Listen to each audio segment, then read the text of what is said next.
Love Ambition Talk en live, apprendre à s'aimer avec Manuela Akem. Oui, donc processus de pardon.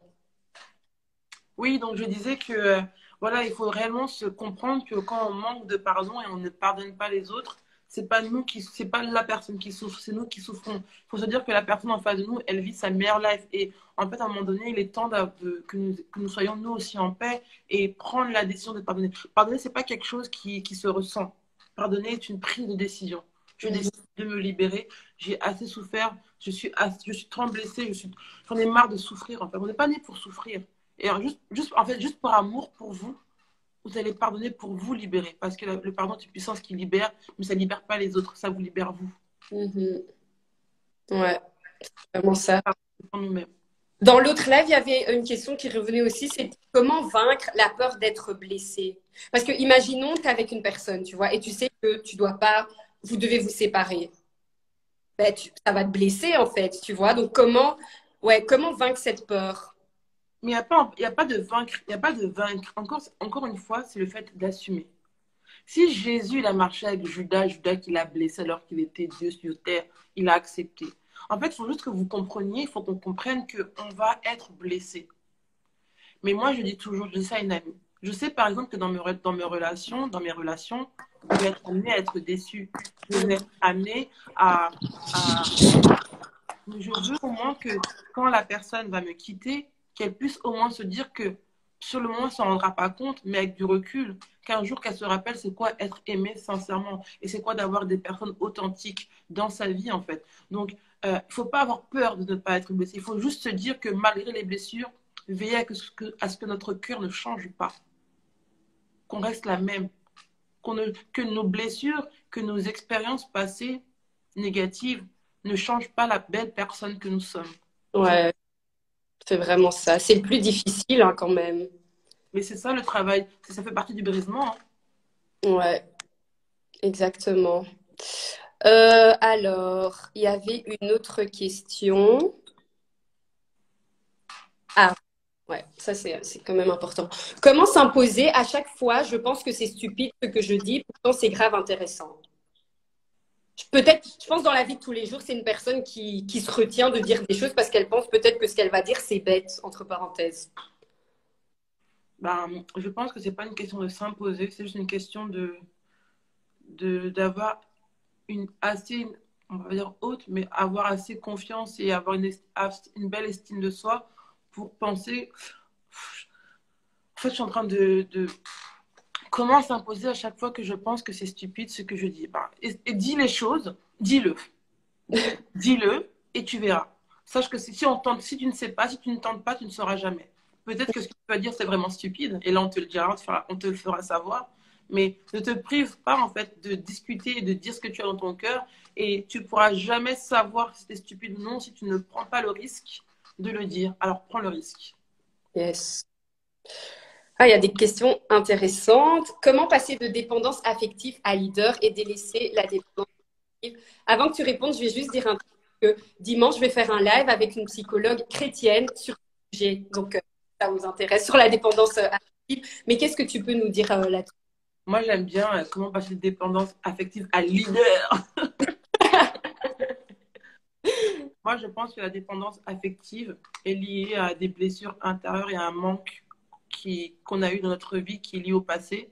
Alors, pas être leader, on cherche à guérir. Ouais.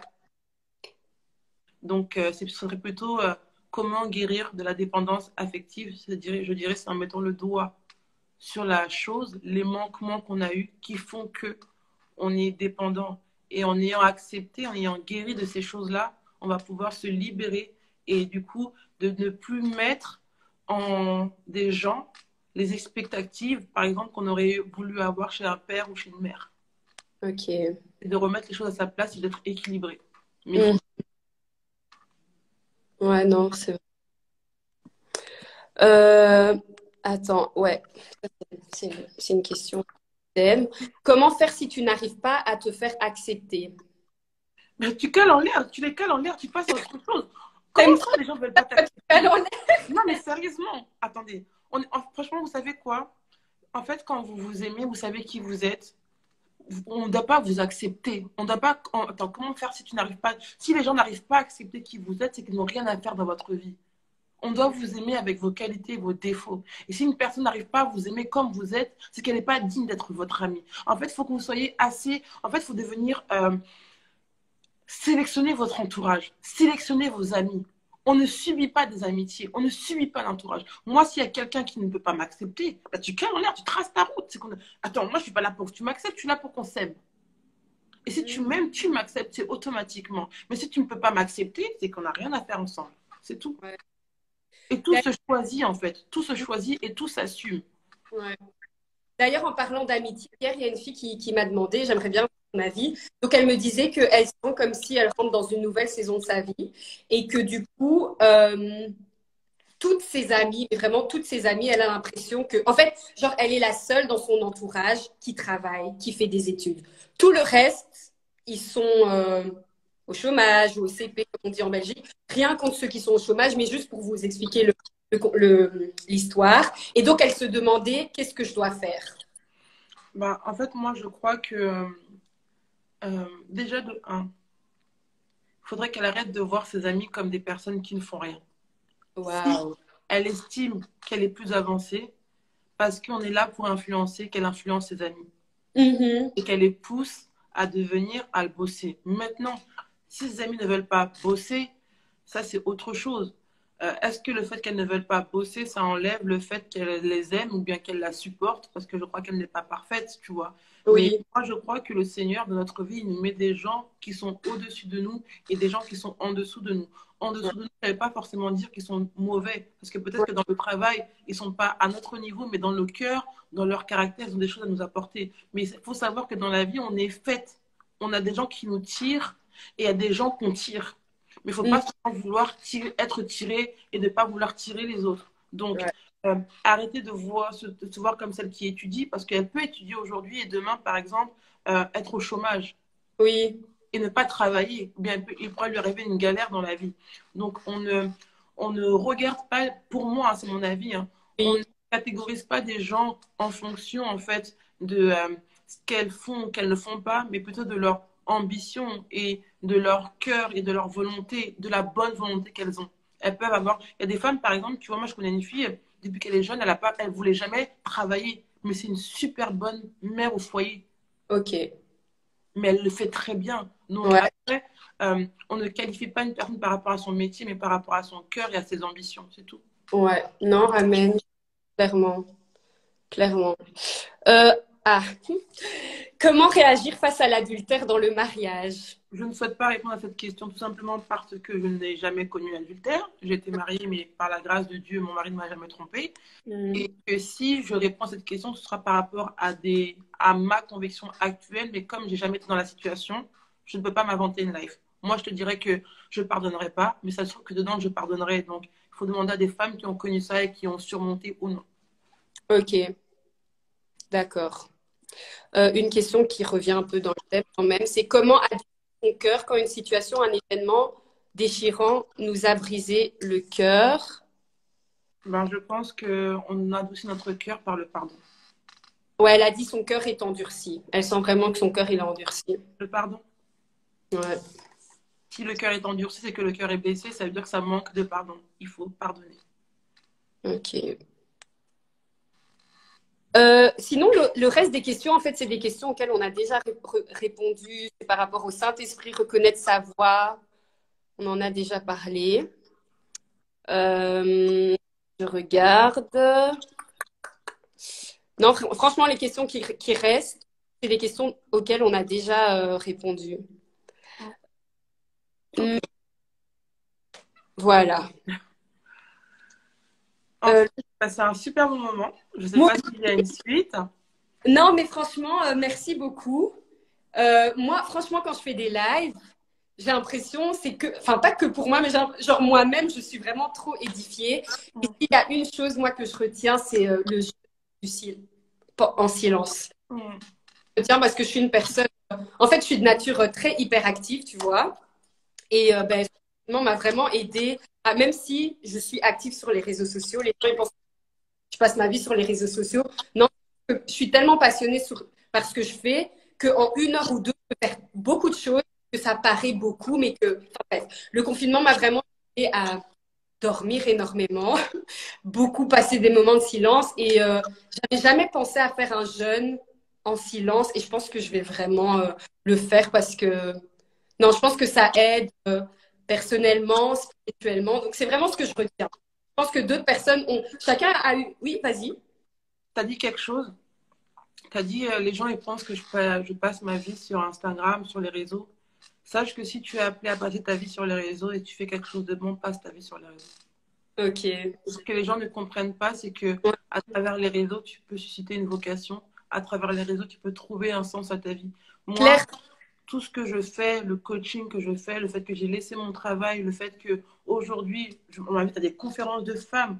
Moi, j'étais Mhm. timide avant, je ne pensais même pas que je pouvais, par exemple, exhorter. Je ne pensais même pas que je pouvais conseiller des gens. Mais ça, c'est venu pourquoi? Parce qu'à un moment donné, via les réseaux sociaux, j'ai décidé de me mettre au service des autres.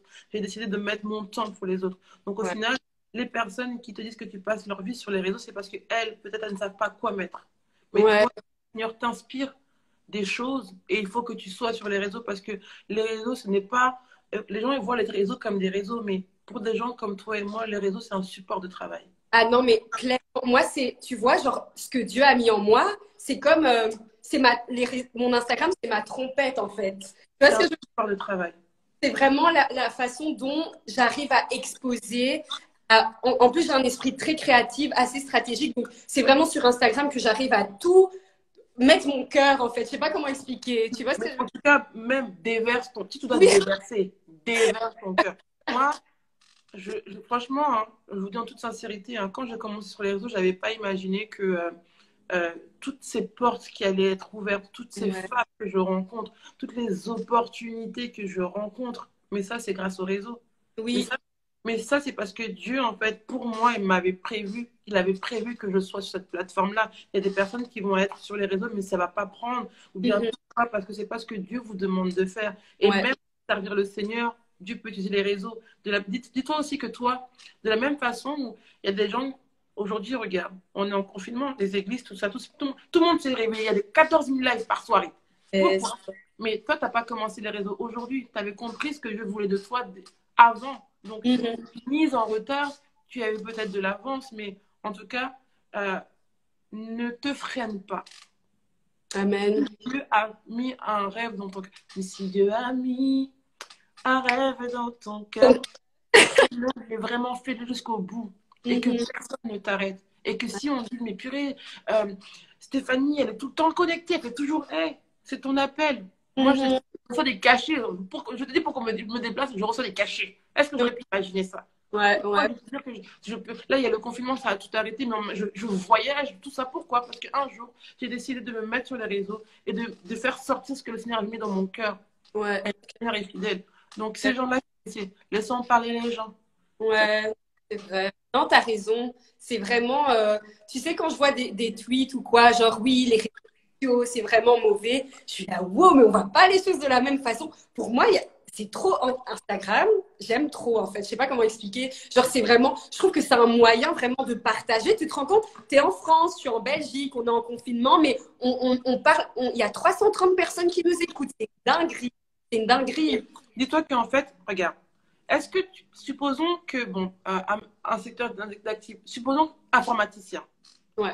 Que si moi je suis un geek, je te parle langage SQL, tu vas comprendre. Pardon? Si je te parle du langage SQL, est-ce que tu vas comprendre? Voilà, en fait, tu ne peux pas parler de sujets avec des personnes qui ne comprennent pas. Les Ouais. personnes qui disent que Instagram, les réseaux, tout ça, c'est mauvais, c'est parce elles ne connaissent pas. Et Mhm. encore une fois, mon peuple périt parce qu'il lui manque la connaissance. Parce Oui. qu'elles ne connaissent pas, elles apportent un jugement, alors que peut-être que si elles se penchaient dessus, en fait, elles auraient pu peut-être avoir une solution. Donc, Oui. voir ces personnes-là comme des personnes, en fait, qui manquent tout simplement de connaissances et qui ne savent pas de quoi elles parlent. Et il ne faut pas les juger, hein. Il faut juste Non. leur laisser le temps. Tu Ouais. verras que ces mêmes personnes-là, tu verras que dans quelques années, ils vont ouvrir leur compte Instagram. Stéphanie, comment on fait? J'aimerais faire une vidéo YouTube. Voilà. Non, ouais, c'est vraiment ça. C'est vraiment ça. Et qu'est-ce que je voulais encore dire? À part le silence, qu'est-ce que je retiens? La profondeur avec le Saint-Esprit. Ça, c'est la clé. La clé. En fait, Tu sais, j'écoute souvent des prédications du docteur Myles Munroe. Je ne sais pas si tu vois qui c'est. Ça me dit quelque chose. Ouais, parce que j'écoute beaucoup de prédications, mais plus en anglais, en fait.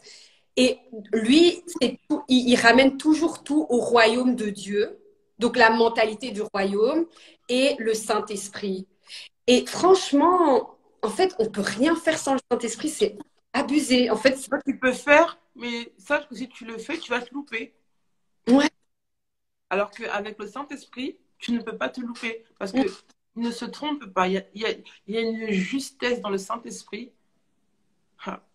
Ça, je donnerai mon témoignage un jour. J'attends d'abord que ma phase, la fin d'année passe. Mais avec le Saint-Esprit, il y a tellement de choses que je suis en train de faire. Mhm. Et surtout, quand c'est le Saint-Esprit qui te parle, tu verras. Il ne te parle pas juste après tu fais. Quand tu fais, il valide ce que tu as fait. Parce Yeah. qu'il est d'accord. Il va Mhm. passer par n'importe quelle situation, un corbeau même pour te dire que ce que tu es en train de faire, c'est ce que je t'ai demandé. Et tu as juste dit waouh, waouh. Non, ouais, c'est clair. C'est vraiment ça. Franchement, vraiment le chercher parce que je pense que le challenge de beaucoup, et je me mets dedans aussi, c'est de pas toujours savoir discerner la voix du Saint-Esprit, mais c'est comme une personne, entre parenthèses, au plus tu passes du temps avec, au plus tu vas reconnaître sa voix en fait. C'est Donc, ça. vraiment, Et si je peux me permettre, vas-y. encore une fois, j'aime bien dire ça. Parce que moi, tu vois, je passe du temps avec le Saint-Esprit toute la journée. Ça ne veut pas dire que je prie toute la journée. Ça ne veut pas dire que je lis ma Bible toute la journée. Parce que communier avec le Saint-Esprit, ça veut dire toute la journée, mais dans tout ce que tu fais. Quand tu fais la vaisselle, quand tu vas aux toilettes, quand tu te laves, quand tu dois aller à la poste, dans tout ce que tu fais, ça veut dire ça, communier. Ça veut dire chercher, savoir qu'est-ce que le Seigneur veut que tu fasses, quel est le cœur de Dieu pour toi. Est-ce que Dieu, en fait, il te valide dans tout ce que tu fais, en fait. C'est ça. Est-ce que Dieu, il est d'accord, par exemple, moi, je suis quelqu'un, je ne dis pas d'insultes. Mais toi, tu dis des insultes. Enfin, pas toi, la personne qui est dans le live. Elle dit une insulte. Est-ce que quand tu dis une insulte, est-ce que tu as une voix qui te reprend? Si tu n'as pas une voix qui te reprend, sache qu'il y a un problème. Parce que normalement, dans chaque petit détail de ta vie, si tu dérapes, le Saint-Esprit te reprend. Mais pas avec colère.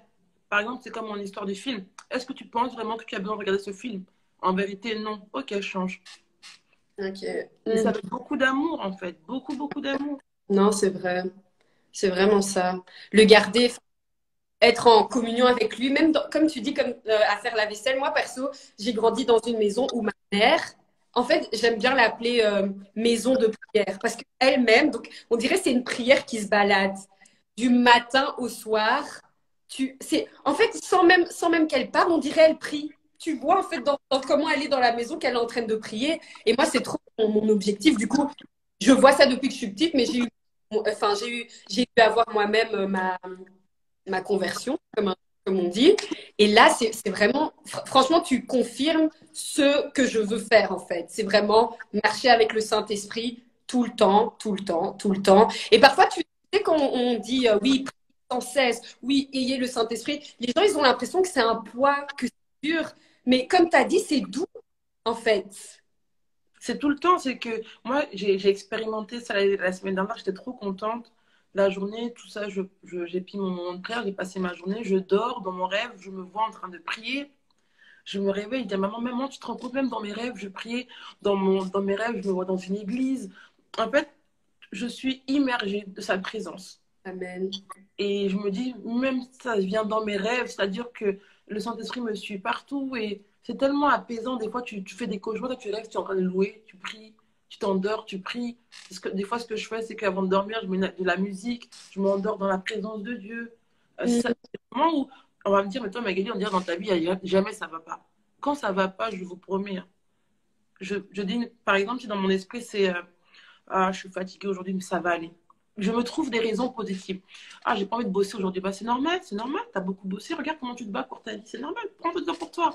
Et du coup, ma vie, elle devient plus légère. Elle devient vivable. Elle devient agréable. Pourquoi? Parce que dans tout ce que je fais, je trouve du positif. Et parce que j'ai à cœur d'être une bonne personne. Et Oui. j'ai à cœur de faire du bien.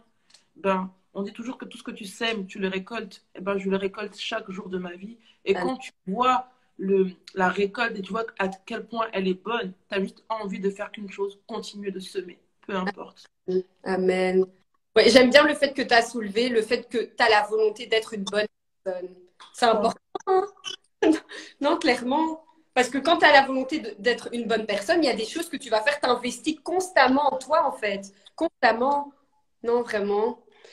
Et tu vois, quand tu parlais, je me suis dit, c'est quoi être une bonne personne? Mhm. Pour moi, être une bonne personne, c'est par exemple, c'est une personne qui ne critique pas.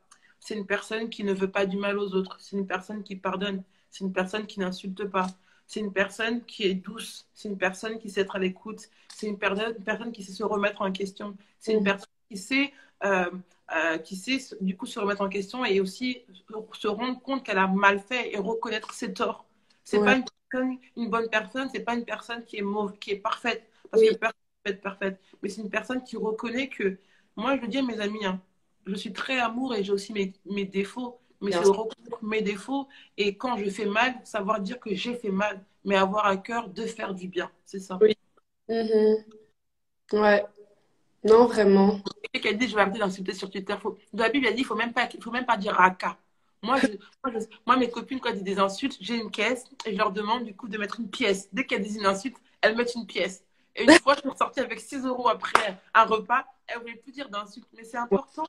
Non, Et du mais coup, voilà. ok. Il y a ma maman qui est rentrée dans la pièce en mode, elle n'avait pas encore fini. Non, mais on va s'arrêter là. En tout cas, merci beaucoup d'avoir accepté. Franchement, franchement, moi, j'ai été bénie et je pense que les personnes Moi aussi. étaient ici aussi. Dans le live précédent, il y avait genre plus de 2 personnes. Donc, waouh, gloire à Comment? que dans le live précédent, il y avait plus de 2000 personnes, donc gloire à Dieu. Et Mhm. ben, je laisse le live en rediffusion sur mon compte.